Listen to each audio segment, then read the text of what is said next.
दोस्तों नमस्कार, मेरा नाम प्रशांत है और आप देखना शुरू कर चुके हैं भारत एक सोच। दोस्तों, अखिलेश यादव अपनी वाक्पटुता के लिए, अपने व्यंग के लिए और अपने तीखे सवालों के लिए जाने जाते हैं। एक मैच्योरिटी के साथ बेहद संजीदगी से अपनी बात रखते हुए अखिलेश यादव कब किस नेता पर किस तरीके से तीखा हमला कर देंगे, वो सिर्फ अखिलेश यादव ही जान पाते हैं। जानने वाले और समझने वाले अखिलेश यादव के बारे में अक्सर एक बात कहते हैं, वो कहते हैं कि अखिलेश यादव सामने बैठे बैठे इतना सीरियसली आपके ऊपर तंज और व्यंग कर देंगे कि आप खुद नहीं समझ पाएंगे। मैं ये बात आज इस वीडियो में इसलिए आप लोगों से कर रहा हूं क्योंकि अखिलेश यादव का एक ऐसा बयान लगातार चर्चा में है, उनका एक ऐसा स्टेटमेंट चर्चा में है जिसके बाद से इस तरीके की बातें हो रही है। अखिलेश यादव, चूंकि देखिए 2024 जा रहा है, गुजर रहा है, और उससे पहले अखिलेश यादव ने एक बड़ा रेजोल्यूशन लिया है। ऐसा रेजोल्यूशन 2025 के लिए उन्होंने एक कसम खाई है। अब उन्होंने क्या कसम खाई है यह मैं अभी आज के इस वीडियो में बताऊंगा, लेकिन उससे पहले कि वो मामला क्या था, अखिलेश यादव को आखिर यह क्यों कहना पड़ा और अखिलेश यादव क्या बात कर रहे थे कि उन्होंने बातों बातों में यह कहा कि 2025 से, यानी कि 24 खत्म हो चुका है, लगभग 2025 से वो कोई भी इस तरीके का काम नहीं करेंगे। तो वो कौन सा काम है जो नहीं करेंगे अखिलेश यादव? सबसे पहले मैं आपको पूरी कहानी बता देता हूं कि मामला क्या है। अखिलेश यादव दोस्तों बीते दिनों पार्टी कार्यालय में एक प्रेस कॉन्फ्रेंस कर रहे थे। पार्टी कार्यालय में एक बड़ा आयोजन था और उस आयोजन में जर्मनी के सांसद जो है, भारतीय मूल के रहने वाले जर्मनी के सांसद भी आए हुए थे। उनका भी व्याख्यान था, उनकी भी बातचीत हुई थी, उन्होंने संबोधित किया था। इस दौरान अखिलेश यादव ने भारत और जर्मनी, ये दो देशों के बीच में कई सारे मसलों पर पत्रकारों से बातचीत की। उन्होंने कई ऐसे उदाहरण दिए जिसके जरिए उन्होंने ये कहा कि आपको एक दूसरे देशों की संस्कृति को, साझा संस्कृति को जानना चाहिए, समझना चाहिए, जिससे आपके व्यक्तित्व का विकास होता है, आपको बहुत सारी अच्छी और नई जानकारियां हासिल होती हैं। अब यह कॉन्टेक्स्ट क्या था, इसके पीछे का मैं आपको बता देता हूं। इसके पीछे का कॉन्टेक्स्ट समझने के लिए आपको अब से 9 साल पहले जाना पड़ेगा। 2014 में जब समाजवादी पार्टी की सरकार थी और अखिलेश यादव मुख्यमंत्री थे, तो उन्होंने आगरा में एक म्यूजियम बनवाया था, मुगल म्यूजियम। बनवाने की मतलब एक नींव रखी थी, आधारशिला रखी थी।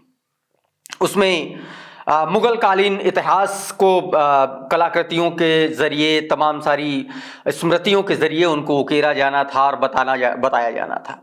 और इसके पीछे का एक बड़ा सिंपल सा लॉजिक था कि सैलानी जो आते हैं, जो पर्यटक आते हैं ताज का दीदार करने, वो जो है उसके जरिए मुगल म्यूजियम जाएंगे और वहां पर भी बहुत सारी चीजें देखेंगे। और इसके पीछे का तर्क और कारण यह था कि भारत की संस्कृति से भी लोग जो है जुड़ेंगे और उससे जानेंगे, समझेंगे। लेकिन उसको लेकर के एक नए तरीके का विवाद छिड़ा। भारतीय जनता पार्टी की सरकार बनी। भारतीय जनता पार्टी की सरकार बनने के बाद उस म्यूजियम का नाम जो है बदल दिया गया। योगी आदित्यनाथ ने उस म्यूजियम का नाम छत्रपति शिवाजी महाराज म्यूजियम रख दिया, लेकिन उसमें काम नहीं हुआ। जुलाई 2023 में इस मसले पर खूब सियासत छिड़ी। उस पर अखिलेश यादव और योगी आदित्यनाथ के बीच में वार पलटवार भी हुआ। उस वक्त भी अखिलेश यादव ने इस पर कहा था कि यह म्यूजियम उन्होंने क्यों बनवाया और इस बारे में मुख्यमंत्री को जानने, समझने और पढ़ने की जरूरत है। सीधे तौर पर अखिलेश यादव ने इसको लेकर के कहा था। उन्होंने क्या कुछ कहा था उस समय अखिलेश यादव ने, ये एक बार देख लीजिए आप। उसके बाद नए कॉन्टेक्स्ट की बात करते हैं उस प्रेस कॉन्फ्रेंस की। सुनिए जरा। मुख्यमंत्री कुछ नहीं जानते, मुख्यमंत्री जी कुछ नहीं जानते। अगर मुख्यमंत्री जी कुछ जानते होते तो वो जो म्यूजियम था, मैं पत्रकार साथियों, सब नए लोग हो, आप नए लड़के हो और शायद मुख्यमंत्री गूगल से कोई चीज सर्च नहीं कर सकते, लेकिन मैं ये जानता हूँ यहाँ जितने हमारे पत्रकार साथी खड़े हैं वो गूगल पे सर्च कर सकते हैं। जो वो म्यूजियम बन रहा था, वो म्यूजियम इसलिए बन रहा था कि हमारा टूरिज्म को बढ़ाया जाए। जो लोग ताजमहल देखने आते हैं उन्हें कम से कम मुगल सम्राट के समय पर या मुगल म्यूजियम के बहाने पूरे भारत की संस्कृति को बताया जाए। भारत की मिली जुली संस्कृति से परिचय कराया जाए, भारत की जो गंगा जमुनी तहजीब है उससे परिचय कराया जाए। और जिस आर्किटेक्ट ने वो म्यूजियम डिजाइन किया था उसे यूरोप का 2023 का सबसे बड़ा अवार्ड मिला। सोचो, यूरोप का जो सबसे बड़ा अवार्ड आर्किटेक्ट को मिलता है, उस आर्किटेक्ट ने आकर के आगरा में डिजाइन किया। वो मुगल म्यूजियम इसलिए था क्योंकि ताजमहल से जुड़ा था, लेकिन उस म्यूजियम के अंदर जो संदेश था वो गंगा जमुनी तहजीब का था, मिली जुली संस्कृति का था, भाईचारे का था। तो दोस्तों, कुछ इस तरीके से अखिलेश यादव ने उस वक्त भी कहा था, और अब जब पिछले दिनों प्रेस वार्ता पार्टी कार्यालय में हो रही थी, फिर से अखिलेश यादव ने इसका मुद्दा उठाया। इस दौरान अखिलेश यादव ने ईवीएम के इस्तेमाल की बात कही कि देखिए, जर्मनी जैसे देश में भी ईवीएम का इस्तेमाल नहीं होता, बैलेट से चुनाव होते हैं, लेकिन हमारे यहाँ इन सब चीजों से चुनाव होता है। और इसी दौरान हंसी मजाक के दौरान अखिलेश यादव ने पत्रकारों से भी कहा कि जब हम लोगों के पास समय होगा तो हम लोग भी जर्मनी चलेंगे और उसमें से कुछ जो है ईमानदार पत्रकारों को भी लेके चलेंगे। एक तरीके से पत्रकारों से एक हंसी मजाक वाला माहौल था और उसमें एक छिपा हुआ व्यंग भी था गोदी मीडिया के लिए।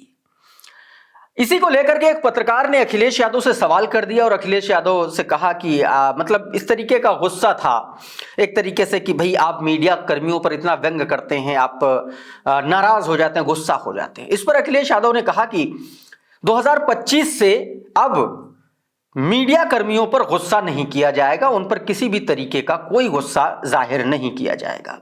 यह बात अखिलेश यादव ने कही। क्या कुछ अखिलेश यादव ने कहा, इस पूरे प्रेस कॉन्फ्रेंस से पूरा हिस्सा सुनिए, पूरा कॉन्टेक्स्ट आपको समझ में आ जाएगा। पहले ये वीडियो देखिए।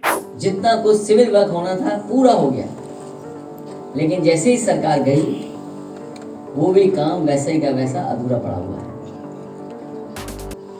मैं वहां पर एक बार गया था अचानक उस म्यूजियम को देखने, तो मैंने उनसे पूछा कि ये जो एसी नहीं लगे हैं, ये एसी कब लग जाएंगे? उसने कहा कि ये तो एसी खुले ही नहीं, इनकी वारंटी अपने आप खत्म हो गई है। तो वो जर्मनी के और बाद में कुछ वर्षों के बाद, पिछले वर्ष 24 से पहले डेविड चिपरफील्ड जो बहुत बड़े आर्किटेक्ट थे, यूरोप का सबसे बड़ा अवार्ड मिला। इन बातों को मैं इसलिए बता रहा हूँ कि जब बाहर हम लोग जाते हैं तो बहुत कुछ सीखने को मिलता है कि दुनिया कहाँ पहुँच गई है और हम कहाँ उलझे हुए हैं।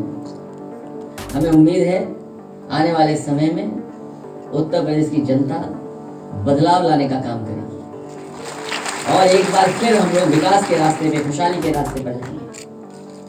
हालांकि बहुत सी चीज़ों में हम लोग बहुत सुधार लिए हैं, अभी बहुत सुधार होने की ज़रूरत है। जर्मनी जैसा देश जहाँ पर अभी भी बैलेट से वोट पड़ रहा है और हर स्तर पे जो चुनाव होता है वो बैलेट पे होता है, कहीं ना कहीं भारत में भी वो भरोसा, वो ट्रस्ट हमें डेवलप करना पड़ेगा अपने वोटिंग सिस्टम और अपनी संस्थाओं के प्रति, जो अभी हम लोग खो रहे हैं भरोसा। हमें उम्मीद है कि राहुल कुमार कंबोज जी के आने के बाद हम लोग लगातार संपर्क में रहेंगे। और जब से आपने कहा है कि जर्मनी में आपको बुलाया जा रहा है, हम सब जा सकते हैं, मैं चेहरे पढ़ सकता हूँ, बहुत लोग जाने के लिए तैयार हैं। मैं तो कोई वो ऐसा रास्ता ढूंढूंगा, कोई बस से जा सके हो तो सबको ले चलूंगा। कई देश घूमते हो क्योंकि काम नहीं है अभी हम लोगों को, हम सब लोग मिलकर के चलें। लेकिन हाँ, ये बात सही है कि हम लोगों को जाना चाहिए, देखना चाहिए। जब कभी हम लोगों को मौका मिलेगा पार्टी से छुट्टी लेकर के सच्चे पत्रकारों को भी ले चलेंगे। मैं आप सबका पत्रकार साथियों को धन्यवाद देता हूँ कि आप लोग यहाँ आए। और हमारे एक पत्रकार साथी ने कहा है कि हम लोगों को प्रेस से गुस्सा नहीं करना, तो 24 जाते ही कोई गुस्सा नहीं होगा प्रेस से, क्योंकि आपके बारे में हम सब लोग जान रहे हैं। इसमें गुस्सा करने से फायदा भी क्या है? नहीं, अब 24 के बाद आगे भविष्य में गुस्सा नहीं होंगे हम लोग। ये संकल्प हमारे नए वर्ष का है। तो दोस्तों, कुछ इस तरीके से अखिलेश यादव ने पुराने खबरों को लेकर के, पुरानी बातों को लेकर के योगी आदित्यनाथ की सरकार पर निशाना भी साधा, गोदी मीडिया पर भी व्यंग कर दिया और साथ साथ उन पत्रकारों को भी साधने की कोशिश की जिनको अक्सर शिकायत रहती थी कि अखिलेश यादव पत्रकारों से थोड़ा सा ज्यादा सख्ती से पेश आते हैं। तो उन्होंने कहा कि 2025 से यह मेरी कसम है, एक तरीके से एक रेजोल्यूशन है कि अब मीडिया कर्मियों से जो है उन पर नाराजगी नहीं होगी, उन पर गुस्सा नहीं किया जाएगा। तो दोस्तों कुछ इस तरीके से अखिलेश यादव ने अपने 2025 का नया रेजोल्यूशन सबके सामने दिखा दिया, बता दिया, जाहिर कर दिया। हमारा ये वीडियो आपको कैसा लगा हमें कमेंट बॉक्स में जरूर बताइए। ये वीडियो आपको अगर अच्छा लगा तो इसको लाइक कर दीजिए, इसको शेयर कर दीजिए। चैनल पर नए आए हैं तो चैनल को सब्सक्राइब कर लीजिए, बेल आइकन जरूर दबा दीजिए ताकि इसी तरीके के तमाम वीडियोस आपको सबसे पहले मिलते रहें। साथियों बहुत बहुत शुक्रिया, बहुत बहुत धन्यवाद। आप जुड़े रहिए भारत एक सोच के साथ। नमस्कार।